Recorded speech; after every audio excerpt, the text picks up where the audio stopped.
commercial. What are the things that make you cry? If you go back in your mind and someone said to you, remember when you were a kid, and I never asked young people this question. As a youth speaker, I never asked kids, what do you want to be when you grow up? I asked them, what are you becoming today?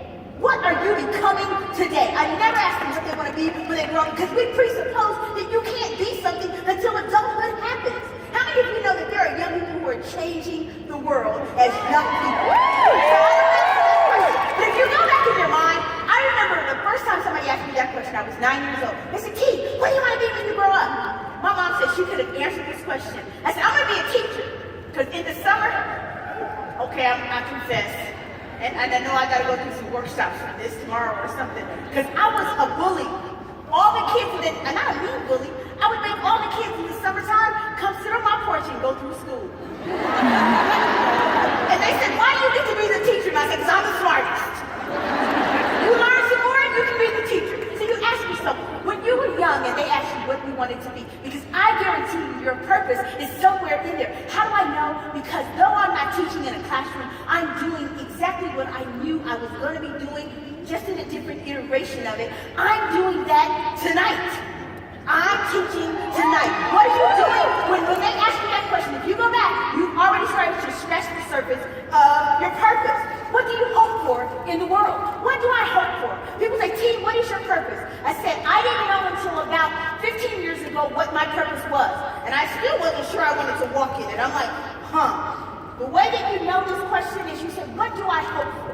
I said, the one thing that I know I'm on earth for is to make sure that every person I encounter, that I clear the lens so that they can see how beautiful they are and how truly amazing they already are. That's my purpose in the universe. I don't have like big things. I'm not supposed to build Coliseum. I'm not supposed to do any of that. I'm supposed to make sure that every single one of you know that you matter. And I'm supposed to make sure that when I get done cleaning the lens, that you know that you are beautifully and wonderfully and marvelously made. That's my purpose in the universe.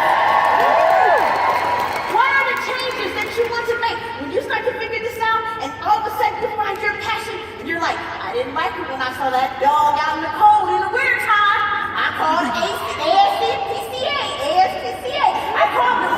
You called them. All of a sudden you start to know that that's something that's a part of your purpose, something that you were brought here to do. And you start standing on those soapboxes.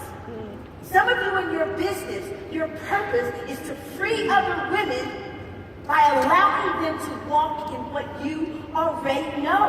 That's how you kind of know that this is a part of your purposeful walk in life. I'm not here to sell 31. That's what your jobs are. Okay? I'm here to tell you, though, that a piece of your purpose, the reason you're walking this path, it's really not for you. Yeah, you get something out of it, you get a benefit, and we all like to feel good. But at the end of the day, part of that comes because you are changing the world. You are standing on a soapbox. You just use a soapbox called 31.